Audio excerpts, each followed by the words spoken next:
Hailing frequencies open, and welcome to Star Trek Discoverage, the live podcast that boldly goes into excruciating detail about this week's episode of Star Trek Discovery. I'm your host, Aaron Coker, aka Caliban, and I'm kind of like the bomb.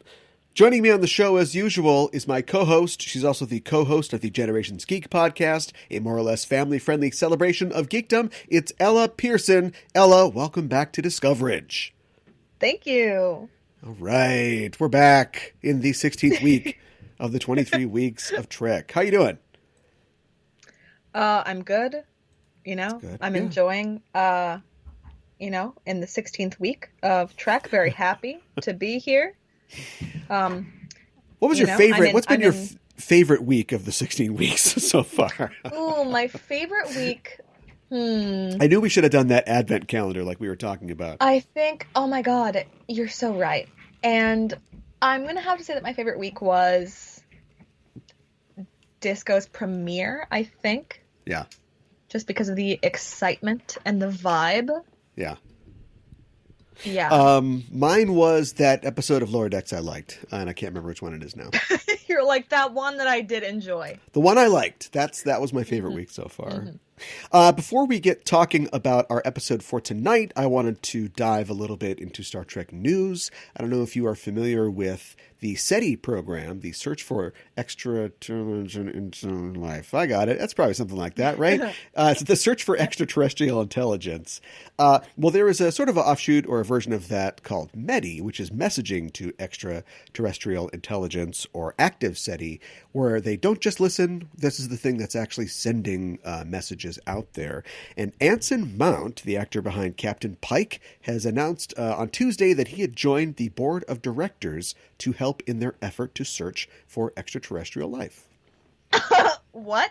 Yeah. And now we'll have an answer by next week, because then Anson Mount will get on the horn. He's going to get like, done. oh, we got to answer Earth real quick because someone's calling. What are you guys even doing here? We got to get this done. Come on, yeah. And who better to be Earth's envoy to the stars than Captain Christopher Pike himself? Real. Yeah, Talk about Mount. Admiral Salt and Pepper.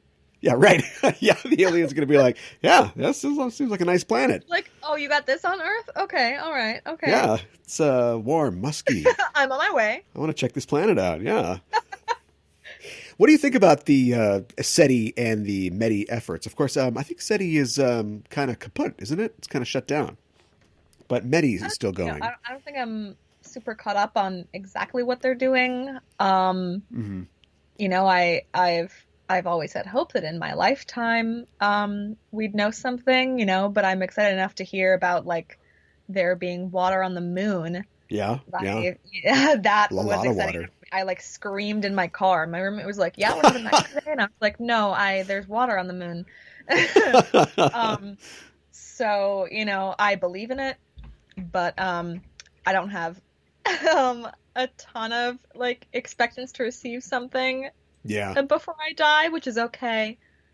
But I always find it interesting to sort of search the opinions of science fiction writers who have weighed in on this in various places, and how some of them are like you, like really optimistic and excited about it. And a lot of the ones, maybe the ones that write books about evil aliens trying to take over the Earth, are like, this is not a great idea. And the worst part is, in their opinion, it's a bad idea that will also, like you said, probably not come back to bite us. It will come back to bite our children if we send a message out to a planet 40 light years away, and then we forget all about it. And then, in another 40 or I suppose 80 years, it's like womp womp, here are the aliens. I don't know. I mean, what does Earth have that they'd want to destroy us, first of all? And second of all, I feel like they have our women. our most precious resource. I have no idea. I know that's really for somebody who likes Star Trek, that's my kind of depressing opinion, which is like, I absolutely believe that there are aliens, but I honestly don't think, at least not in the next 10, 50,000, 100,000 years, we'll never see anybody, because we don't have dilithium, we don't have spore drives. Yeah. We'll never get out there. Yeah, no, it'll take a while, but I feel like once we get there, I feel I feel like it is a little pessimistic to be like, well, they'll destroy us. Yeah, I feel yeah. like, but no, I think we should. I just had a We weird should thought, kind of, which kind of scares me that if you take the idea as given that, yeah, sure, if they have developed technology that allows them to cross the vast gulfs of space and come visit us, there is nothing that we have on our little blue-green marble that they really need. So they're either doing it for the women, yeah. They're either doing it completely to be like a Heidely-ho neighbor, which is nice, or there's some other thing that drives them. There's some ideological reason or something like that. They're here. We see two aliens on space bikes, rolling up the sidewalk, and it's like, oh no, tandem bike. what are they going to do? Like they want to sell us something.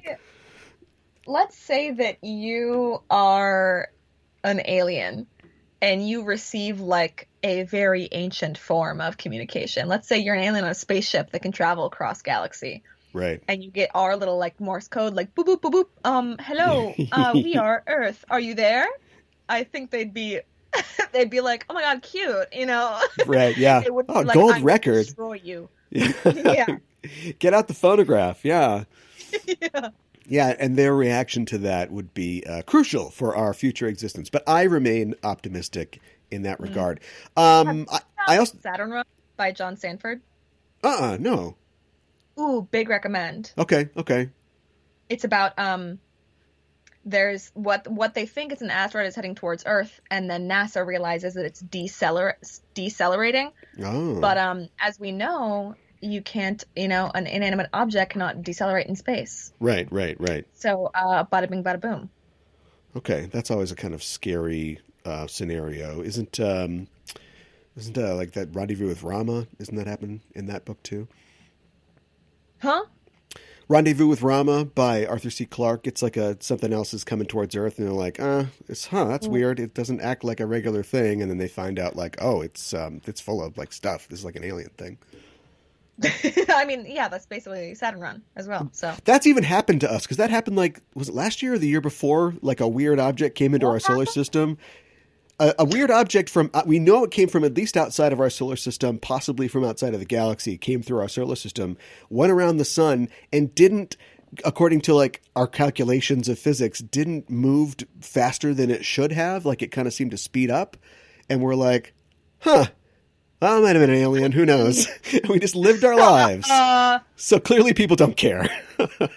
Well, maybe it will happen in my lifetime, Well, I hope people yeah, hopefully. I hope people care, too, that unfortunate news that they're going to close down the Arecibo Observatory in Puerto Rico because of lack of funding, basically, and heavy damage to it. This is that famous telescope. The best example I can give people is like, it was in a James Bond movie. It's like, it's in the ground. It's instead of standing up. And it just, in that James Bond movie, one of the receivers falls from its suspension point, which is something that has happened now in real life. And so they're not going to be able to use it anymore. And they're getting rid of it. But you know what? Space-based telescopes is the way that we really need to go. Or a moon one. Yes. And it's a valid argument that, like, we have enough money to be spending on, like, problems on Earth, But I'm like, please, God, can you just find something out there for me, please? Yes, our Earth problems take a huge precedence over any space-related business. Congratulations to Anson Mount in his position on the board of directors. Love you, Anson. Well, let's move on to our episode for tonight. We've seen the 6th episode of Star Trek Discovery Season 3, entitled Scavengers, and we're here to break it down for you. And before we start, as always, we're setting a course for the spoiler zone listeners, so be warned. We're glad you've decided to join us, but if you haven't seen the episode, spoilers are incoming. The official synopsis for Scavengers is, after receiving a message from Book, Burnham and Giorgio embark on a rogue mission to find him, leaving Saru to pick up the pieces with Admiral Vance. Meanwhile, Stamets forms an unexpected bond with Adira.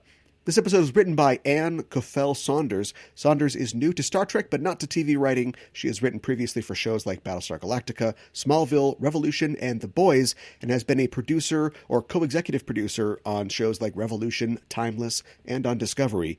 The episode is directed by Doug Arnie Akosky, and he's directed a lot of stuff. Lethe, The Sound of Thunder, Through the Valley of Shadows, and, of course, Scavengers. He also directed the Brightest Star short trek and the Picard episode Nepenthe. The stardate for this episode is not known, but the in-universe date is 3189. And there are no facts that I could find. A little scarce on the ground facts for this one, as it's more of a standalone tale. We can talk about the guest stars, though. One of the guest stars is Noah Averbach-Katz. He plays Rin the Andorian. Katz is the real-life husband of Tilly actress Mary Wiseman. And oh my God. Yes, and a classmate of hers at Juilliard. He doesn't have a lot of credits to his name just yet, but he did appear in the 2018 independent film A Bread Factory, which also starred Kira actress Nana Visitor. Wow. And Ian Lake appears as Tolor the Orion. Lake is Canadian and is a longtime player at the Stratford Shakespeare Festival. He's had a series of TV guest appearances, and he appeared in the 2019 film The Art of Racing in the Rain. Wow. And let's scan for new theories before we move on, perhaps evolutions of current theories. I don't know if it's going to stick for season 4, but they do seem to be heading in the direction of Michael and a rift with her crewmates and captain on Discovery. To that end, I wanted to ask, who do you think will be the new first officer? I don't know, because who does it go by chain of command, or does it go by like, I'm going to ask somebody to be my first officer? You know what I mean? Because like going by chain of command, who's next? One of the other bridge officers. Yeah, you'd think. I don't know. Discovery, especially with its position, as a sort of special ship in the new Starfleet, is the wackiest ship in the Army. So I don't really know. I was looking at the bridge crew, which contains 5 lieutenants, and they all have roles except for Lieutenant Nilsson, who we keep cutting to randomly, but doesn't have a ton of lines. So my theory is this is what they are grooming her for. This is why they're keeping her around and reminding you that she exists, because perhaps she will become the new first officer. So is that the girl who said like on screen during the episode today? Like they cut to her and she's blonde and she said on screen. Yes, that was her big line in this episode. Okay, she said on screen. I was like, because when that happened, I was like, who's on the bridge? Is she the next in command? But also like, yeah, I think we're getting a little glimpse. Lines out of her. Yeah, I know. I mean, it'd be great to have a non right now, wouldn't it? Tilly. Yeah, huh? It'd be great to have a non right now, wouldn't it? Oh my God! I mean, because she'd be the clear choice. Don't let your senior officers just run off and do whatever. But yeah, How about like you don't just let them quit whenever they want? Yeah, I mean, do but also don't. That is something we deal with this week for sure. But that's what I think. Maybe the next episode will be like I'm all for Nelson if we get to have like an episode where we get to know her a little bit, and then Saru asks her. Then we get like if the next episode is like, I don't know, like reminds me of like how The Walking Dead would do those like one character episodes, and you'd fall in love in 30 minutes and then they kill them at the end, of course.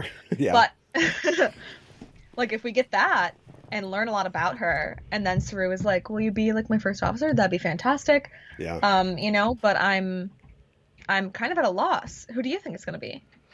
That's who I would stick with. I mean, unless, we kind of made a big deal out of the fact that they seem to really welcomed Rachel Ancherell onto the show, and her name's in the opening credits, although not this week, I don't think.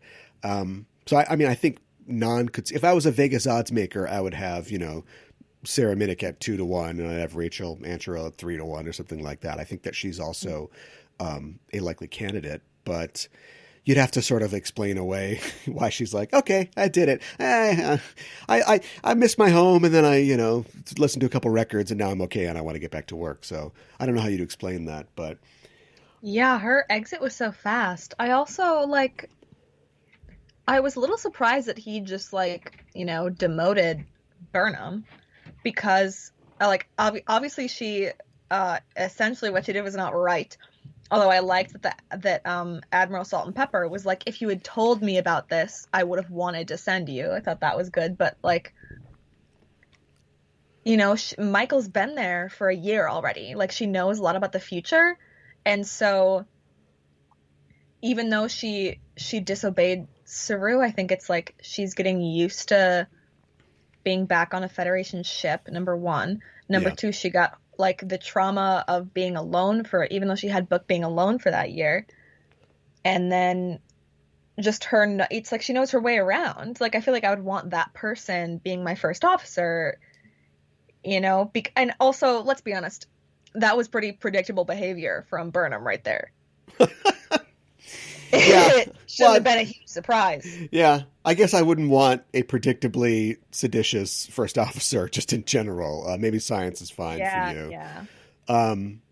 But yeah, I wish that's a great point. I think I just forgot in 6 episodes that she's supposed to know at least a year's worth more of stuff than the rest of the crew does Yeah. about the future, because I don't think when she's with Book, that's a big deal, but then they haven't really brought it up a lot.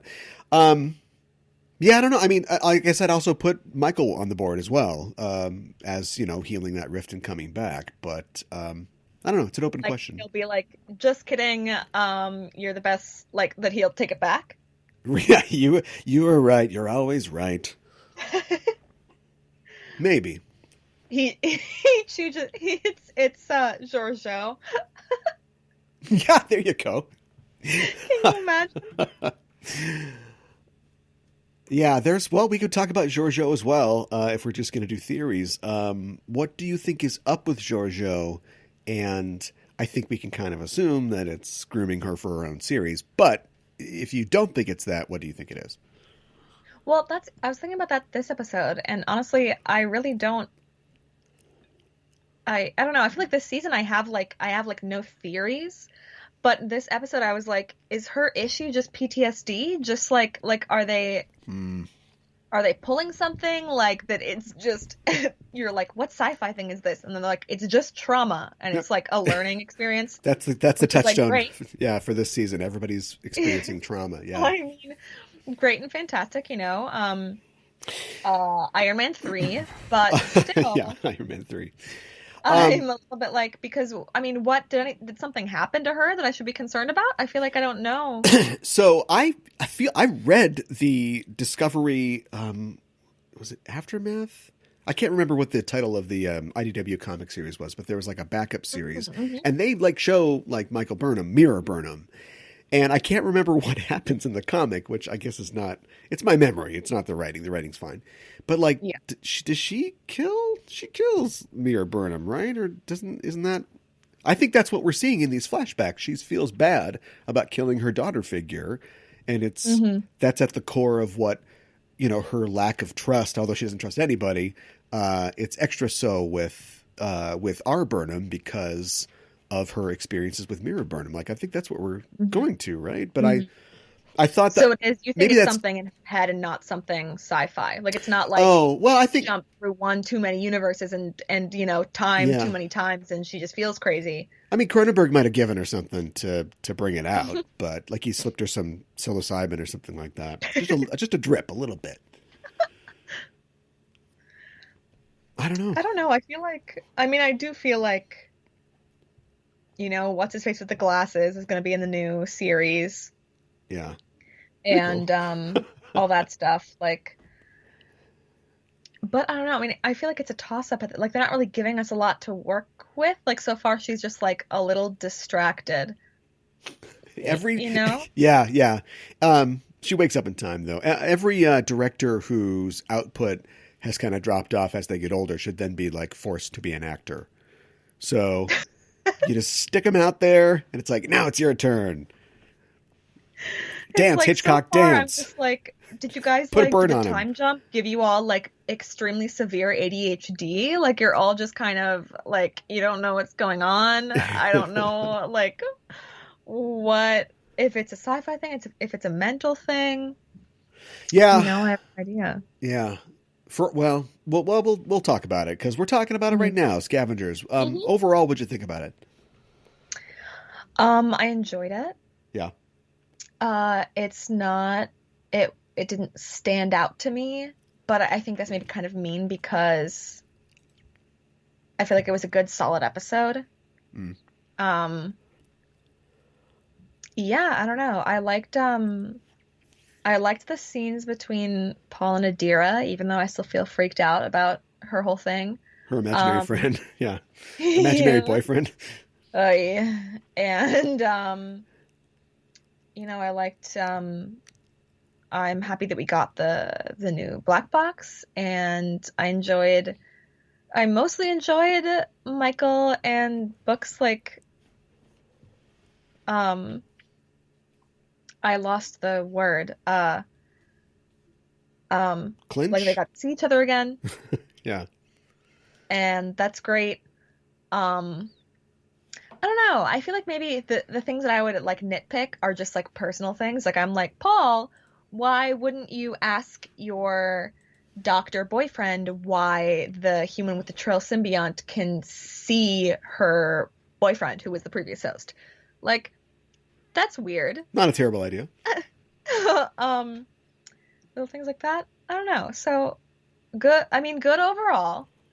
Iffy on that, the kiss fading montage was a little uncomfortable. But and anyways, overall good. Definitely not bad. What did you think? I'll answer the second question first, or the first question Yep. second. Okay. The kiss montage for me was a little much, but my stone Just like, cold Vulcan heart, like my girlfriend was watching with me and helped me understand something, and that is like this is supposed to communicate to us that they haven't like done this before, right? Because up to this point I felt like it was ambiguous whether in the year prior they had had a relationship, but now we know that they didn't because this is a special kiss. They're communicating their hmm latent feelings for each other. So mm so at least we got that like down. Um, I really did not enjoy this episode.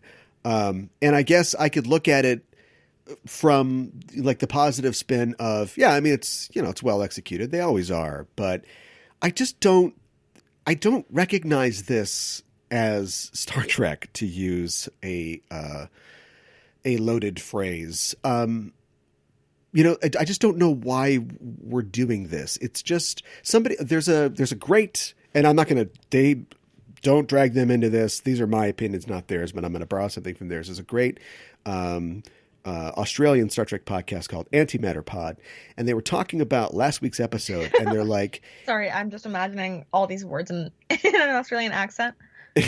yeah, I won't do it. I No. wouldn't besmirch the Australian words like that. But like, I don't know, crikey. There we go. Nailed They were it. talking about how this season has had kind of a video game structure to it, or if they were seeing that. And then last episode, they're like, oh yeah, immediately they send them on a fetch quest. Like, congratulations, you have achieved Star Trek or Starfleet 32nd Century. Now you must bring me five Terran pig snouts or something like that, and then we hmm can go forward. And this felt like that too. Like if you've got something dumb like 6 signals you have to find, then okay, you can find a signal, you can move around for 2 episodes, find another signal. But I don't even know what they're trying to do. They're trying to get the Federation back together or get black boxes, or it just feels like killing time. It feels like I'm sure they've got a great finale lined up, but I don't know what we're doing here. And Well, but did the other like was there, for Voyager, there was like an end goal in sight. But yeah, for the other well, Voyager's got its. I series, wouldn't hold that up. It's got its own problems, but okay, I, all right. I guess, but But like, but it's all serialized. It's all like we're telling it's chapters in a movie, and they picked that. They wanted to do that, but I don't feel like they can hold that up week to week.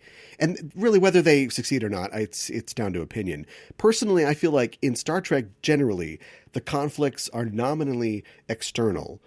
The things that they run into, the problems they have, a moon's going to crash into a planet, whatever. But, they get filtered through the characters' like personal moral viewpoints, which vary but are generally liberal and egalitarian. That was already too many words to describe Discovery's conflicts, which are almost uniformly personal and self-centered. Everything is, I need to do this for the Federation. How is this affecting me? Don't tell me what to do. I don't know if I can do this. And my co-host on Backtracking and former guest on this show, Gooey Fame, made a great point the other day when we were having a conversation. He said that, Discovery's come to the future, and without taking any time really to familiarize themselves with their new setting, without trying to get the context of 1,000 years of history gone by, they're immediately like, we got to get the Federation going again. They're directly trying to apply their ideals and experiences to an environment that they honestly don't have any place in. They're colonizing the future. And the show may, in 7 more episodes, entertain that, satisfy that, acknowledge the existence of that, but I don't think it will. We're about halfway through now, and I just think it's weird that they've come from the past to a totally new future. We don't want Daniels coming back and mucking around in Archer time or something else. Like, we see that as an obtrusion, but like, that's literally what they're doing, and we just accept that it's right that they're doing it because they're the heroes of the show that we're watching. I just think that's weird. That doesn't feel Star Trek. Where's the navel gazing? Gaze at your navel more. Come on. Okay. A couple things. One, I feel like other Star Trek series have had like more time to kind of wait around and stuff. Like, so when we're watching Disco and they only have like, 13 episodes or whatever, a season, and they've been on this track of going from A to B because they have like those very few episodes. Any episode that feels like you're not directly going towards the end goal feels like you're not going the right direction. And then the other thing I would say is that, the only reason the Federation, it's not like the Federation became problematic and got canceled before Disco got to the future. Like, all the dilithium blew up and they couldn't reach, the worlds that they had previously like had contact with. Yeah. And so I think that to say they're colonizing the future is a bit strong so far. I'm not going to say don't say it. I'm going to say save it. But it's like the Federation is still there and they're still working to get back to what they were and to help who they can. Yeah. I don't see that they're because they've become dissolute in any way. Like, clearly they're disadvantaged technologically because of the burn and their problems there. But I don't know. I feel like it's like with the spirit of the how do you know what the spirit of the Federation is? You've been missing for a millennium. Don't you think the spirit of it kind of stays the same, though? It's like, it's I would like hope so, but the spirit of our own country has changed quite a bit in just the last 20 years.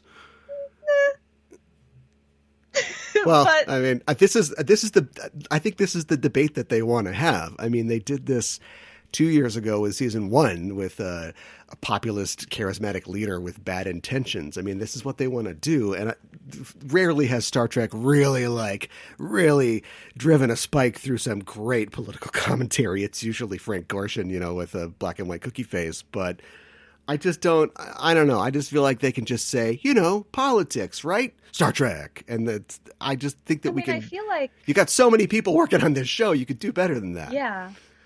Yeah. I feel like politics are kind of at the root of Star Trek, if only in the sense that like absolutely ethics have always been at the root of Star Trek. Yeah. And so you don't need to have like a black and white face. When's the last time they talked about ethics on Discovery? Yeah. Well, a good point. And you're right about them being very, very character focused. It's also a show for like a new age of television. So I feel like if they gave us like something like Next Gen, I don't necessarily know if it would play well. I feel like TV is very like they're focusing on the characters because people want like a bit of drama, a bit of action. You know what I mean? Like a bit of drama, I guess. I mean, Supernatural just went 15 seasons with 26 episodes where it's literally the same thing every episode. They go kill a monster, not exactly heady stuff. Yeah. They've been looking their fans, they were good seasons about 1 through 4 and they've been looking those fans ever since. But, yeah. I don't know. I feel like people had the same qualms about, like, let's say Next Gen when it aired because they were like, it's so different. You know, does that make sense? You know what I mean? It's like it was new and different, and so people didn't like it. And I feel like, I It's mean, not new. It's been you're allowed to around. It's not been around for like 3 years. it. It's not new. I don't like it. Yeah, but people It has still, nothing to I do with think it being people new. had beef with I've Next made it Gen. very, Like I've in made the it third season extremely too. clear in Yeah. excruciating detail what I don't like about it. So, Mhm. I guess, enough said. Um, and it should have more episodes. You're right. I mean, maybe it Yeah. can't get it done in 13 episodes. You think about something like, actually, I was going to say Doctor Who, but that's a bad example because Mm. Britain's TV structure is all different. But they would do something like That's the Key to Time. They would be tracking, getting all the pieces of the Key to Time, but at the same time, they would be going off and doing, we're going over here and we're going to fight Sutek and we're going to do something else. But it's not mm, quite the same because they would have 6 episode serials that were all like one episode in a yeah. season or whatever. Yeah. So, but Can you imagine I them don't think it's doing just. something? Oh, sorry, I didn't. What was that? Can you imagine them doing something on Disco that like would feel like Star Trek to you? Because I think a lot of it is just like, because this feels nothing like like like previous Star Treks to me. It's something new. It's just like Star Trek 2009. It's like it's new. It feels to me, I feel like it does feel like Star Trek. It doesn't feel like home in the way that the other series do, but I think so like we have I'm so not. much Yeah, yeah. like invested. I'm not looking for home. I'm just looking for good dialogue that isn't "you're kind of the bomb." Like what the fuck? What? I'll give you that one. Yeah, That scene was a little, yeah. yeah. That's all I'm looking for. Mhm.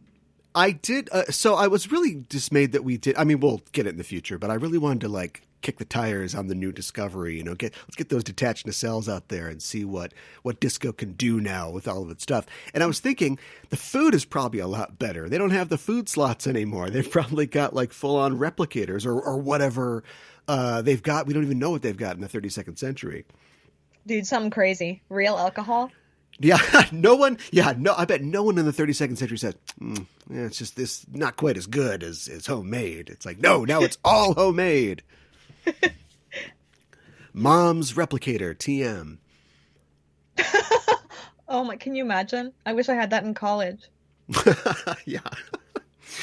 On this on this episode, they go to this planet. It is like a scavenger planet, and it's run by somebody who I don't think we ever see, but the person that works for Mhm. her nephew or whatever is one of these Orions, the smoothest Orions, and he's running what essentially is a slave shop. And I was thinking, wow, man, the Orions, 1,000 years later, still taking those slaves, huh? What's up with that? At this point, it's kind of the Federation's problem at this point, right? This is like the greatest human rights failure of the Federation that they let for another 1,000 years the Orion slave trade went on. At some point, you got to They go got in there and blown knock it up. off. Yeah, they got blown up like 100 years ago. Big deal. Oh man. I don't know. I feel like utopia is very hard to reach. Yeah, that should be the theme of Star Trek. I Or mean, it kind of is. later, yeah. I think Utopia is hard to maintain is the sort of later theme of Star Trek, but it's sort of I like the fact that it comes out of this kind of new now for the future, which is get a gerbil, get a bicycle, pedals, however we're going to get our ship going is how we're going to do it. And so, you've got these places that pop up.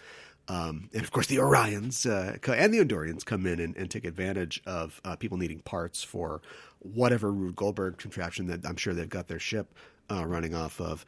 And I like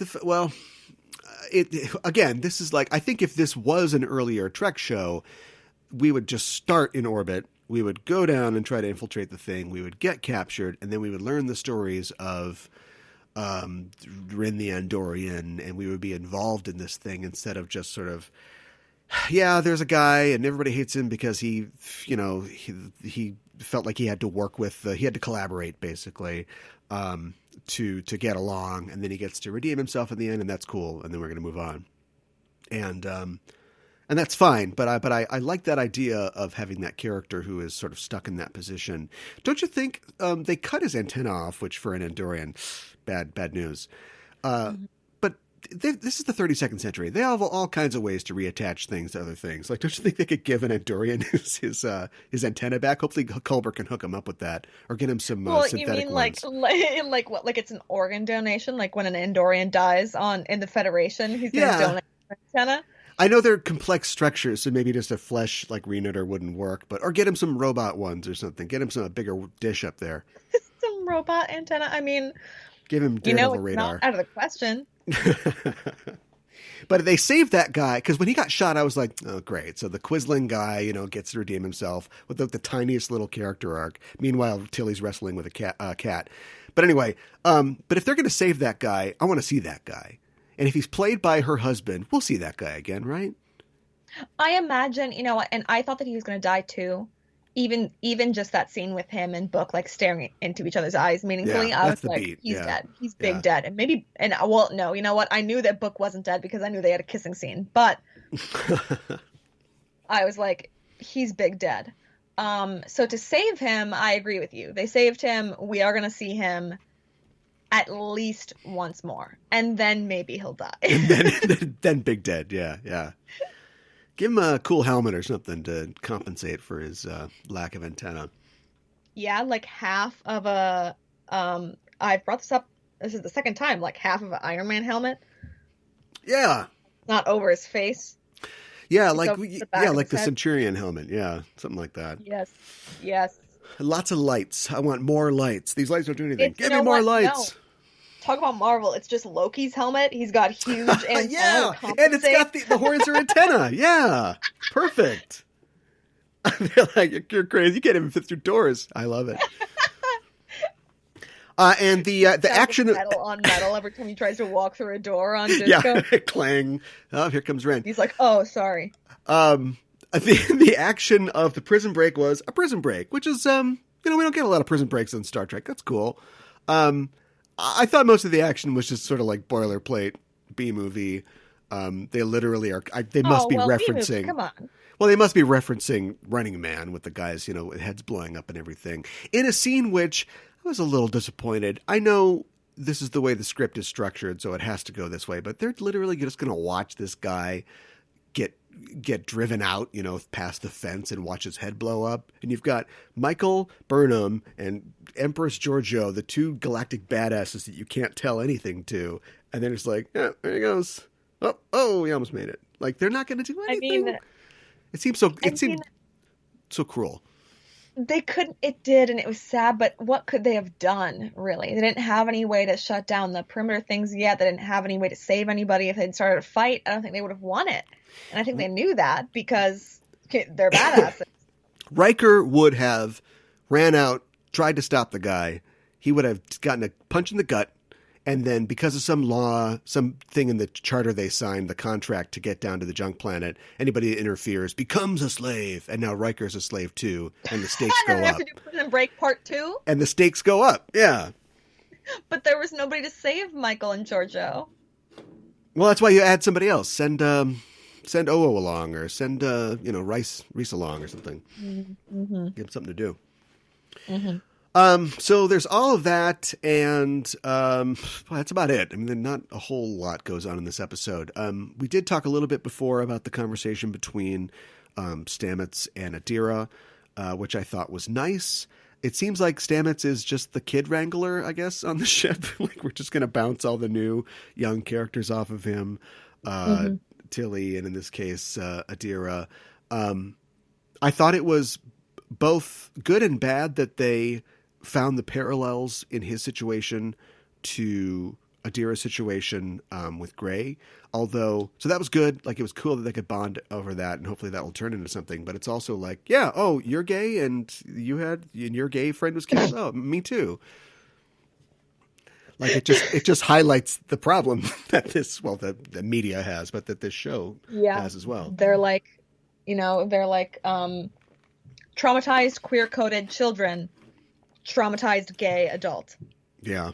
Perfect match. Yeah, it's tough. Yeah, I mean, I don't know. I would like, I want it so bad, but it was so weird.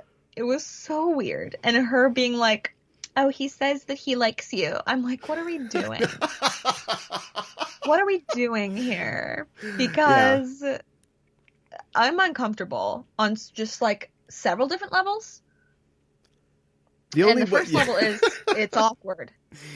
You know? the only way through that is you either like you either have people just be totally weirded out by it, because like I was watching with my girlfriend and she's like, you know, his boyfriend is one of the chief doctors. Like, why couldn't they run some scans on her, like find out why she is seeing this guy, you know, or do something to the symbiote or something.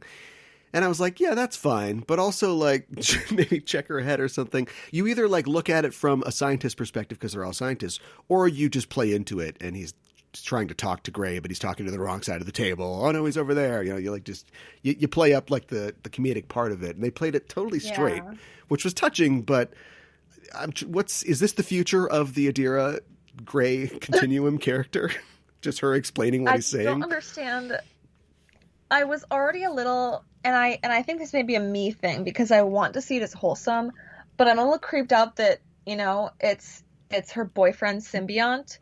Yeah. Like, that feels icky to me, and I think it's just because of the way the Trail treat, like, getting a symbiont, and then it's like those are like it's like almost like they're your ancestors, but you are them. Yeah. And so then for her to have I'm just kind of like, oh, already? And so then for Gray to be there, I'm like, oh, it's weirder, and it's already like so, and then also like for it to be the first time a symbiont has survived in a human, I'm like, oh, it gets weirder, and I just don't know. It's like I want to love it, but I'm just confused, and I am like, I feel a little icky. Yeah, it's weird it's tough to kind of see where it's going to land, but you know, at least it's keeping us busy thinking about it. Oh, it definitely keeps me busy. What if I was like, oh, it keeps me up day and night? I can't stop thinking about it. Symbiont. I can't stop thinking about Culber and Stamets' bed. I know they live in the Navy, but it looks like they're sleeping on a pull-out couch. It's like, come on, upgrade. You got smart matter now.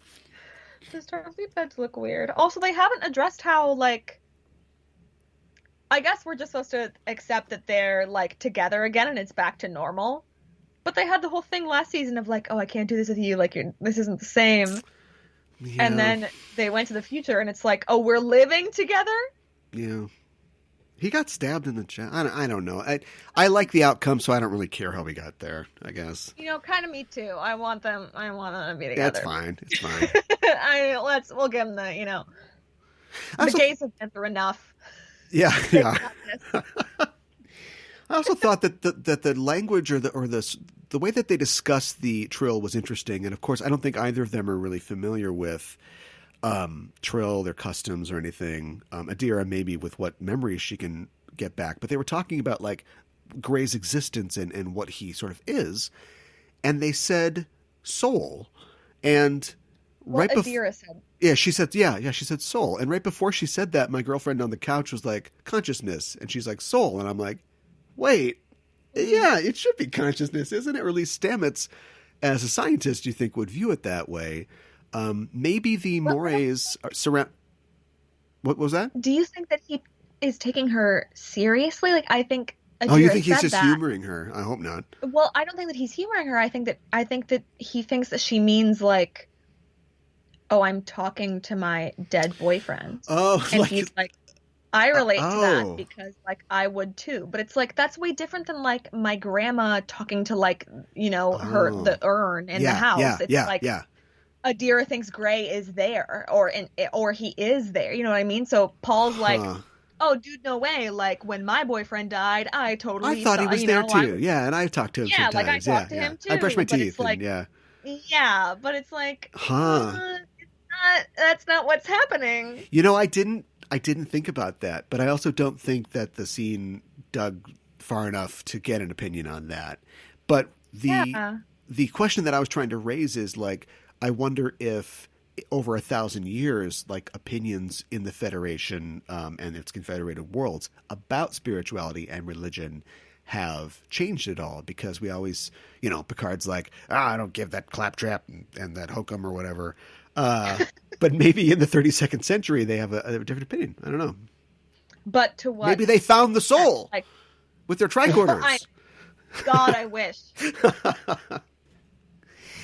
But well, we're getting more discussion out of this episode than I thought we would. I have one thing that I want to bring up. Yeah, well, I want to bring one thing up, and then let me know if there's anything you want to talk about. I want to talk about the dynamic that we're setting up between Giorgio and Burnham, where we start off in this episode with Giorgio lecturing Burnham on like being responsible, and she's like, "Oh, let me guess, you're just going to run off and do your own thing." That's like exactly what they'd expect you to do. And then by the end of the episode, we don't know exactly what's going on with Giorgio, but she's finding herself in a place of vulnerability, and now Michael Burnham is sort of reaching out the hand and saying, like, we can take care of this, and you can trust me, and allow me to sort of lead the way. And I like it. Giorgio is just so, I don't know. I think most of Giorgio is Michelle Yeoh being a badass, and there. I don't. If Michelle Yeoh, God forbid, had to quit the show and recast Giorgio, I don't know if she would work, because I don't know what I know about Giorgio other than she was like Queen Bitch of like the Mirror universe. Mm-hmm. And so I'm looking forward to more episodes in this season. I'm looking forward to the Sector 31 show and seeing what we make out of this character and these materials, but. I don't know. I think this is the start of that, but I still like, she's fun. Yeah, I love it when she's on screen, but it's like, I don't really know anything about this character. Yeah, I mean, I also think she has that thing where it's like she projects a lot. Yeah. Mm-hmm. Like she projects like, oh, I'm the baddest bitch in the room. Yeah. Because I'm mean and I dress in leather and I have studs on my shoulder and like all this stuff, and I don't think it's necessarily always the truth. And so I think her saying that to me, being like, oh, what are you gonna do, run away, you're just gonna run away, it's like that's just her like asserting her dominance, kind of. Yeah. And so and we haven't really had time, or I think a lot of time with her, for her to like adapt to leaving her universe, and then now she has to adapt to not only that, but like then going into the future. Well, there was the hot 2 weeks where she had to, kung fu a robot guy when Burnham was trying to get her mom's Iron Man suit. But yeah, other than that, I mean, but you're right. Like, we don't know a ton about her because when her character was introduced, I feel like so much of it was rooted in like our feelings about our Philippa and right. Michael's feelings about Philippa. Yeah, and I'll say Giorgio's feelings about Burnham, who, like you said, maybe she had to kill, like all this stuff. And yeah, we haven't spent a lot of time with her. The big problem about basing a character off of the mirror image of Prime Giorgio is that we didn't know a ton about Prime Giorgio. We just knew that she was like the nicest, like best, the best person Captain ever. Mother figure ever. So if the mirror of that is the worst, fine. But where do we go? I like the idea that she has been, like you suggested, that she has been projecting like all these presumable insecurities that she feels, in the way that she reacts to other people. But we got to get more of a personality than like 2 snaps up for her. We've got to reveal more of an inner life for her. We've got to build all this out before she gets her own show. And I'm sure, I know they're working on it. Well, but I mean, I think that maybe a lot of that will be the new show. Yeah. I mean, I don't know. I mean, have you heard anything about when it's supposed to air or anything like that? But by extension, I can't say anything. Yeah. So no, well, I don't. Like, COVID. So I'm just assuming for lots of shows that there's lots of delays. I'm sure. I'm not expecting, like, Anson and Ethan's show very soon. I'm not expecting. Anything to come very fast or anything to start shooting very fast, just because of things being kind of complicated to shoot anyways. But Yeah, I don't know. I do think that we will figure out what's wrong with her. I'm surprised that we didn't have, a Detmer short circuit moment this episode. Like we got over. Give that a little break. Yeah. Yeah. Well, I'm sure more short circuits for everyone in the future. Yeah. Did you get everything you wanted to say, Ann? Yeah, I think so. Okay, I think I did too. Yeah. Okay, well then I'm going to call it. That's it for our show this week. Thanks for joining us, listeners. If you like what you hear, you can follow us on Facebook and Twitter at EISTPod for updates to get notified when new episodes of both Enterprising Individuals and this show, Discoverage, are released. And you can tweet to us on the show using the hashtag Discoverage or email us at EISTpod@gmail.com. And when you're on the internet, why not head to your listening platform of choice and give us a rating and a review. Subscribe to the show feed because it really helps us out. And if you really want to help the show grow, tell a friend about it. Discoverage will return next week for the 7th episode of Season 3 of Star Trek Discovery, entitled Unification 3, which will feature the Vulcans. And I'm guessing from that title, maybe Romulans. We'll see. We'll be here to cover it, so join us then. You can follow us on Twitter or Facebook at EISTPod to get notified when we're live and broadcasting. In the meantime, check out our main show, Enterprising Individuals, at enterprisingindividuals.com. Excuse me, right then I had to clear my throat. Every Wednesday on the show, I and a special guest discuss in excruciating detail a selected episode from a Star Trek series. We also have news from the Trek sphere and interviews with special guests. Our latest episode just dropped, and on it I'm joined by Cassandra Rose Clark, a writer and author of the upcoming TNG novel Shadows Have Offended. On the episode, we discuss the DS9 episode Rules of Acquisition, where Quark meets a Ferengi female with the lobes for business. You can hear that episode at enterprisingindividuals.com or wherever you get your podcasts. Ella, thanks as always for joining me to talk about the show and remind people where they can find you online. Thank you. My home podcast is Generations Geek. So we are at Generations Geek on all social media and wherever you can listen to podcasts. Yeah. And my personal accounts are Gondor Gold everywhere. Great. And you can find me, I don't know if I say this every week, but you can find me at KA1IBAN on Twitter. And you can find all the shows on the Just Enough Trope Network at Just Enough Trope on Twitter. And that is it for us. Thanks for listening. And we're signing off. This is Aaron for Ella saying live long and prosper.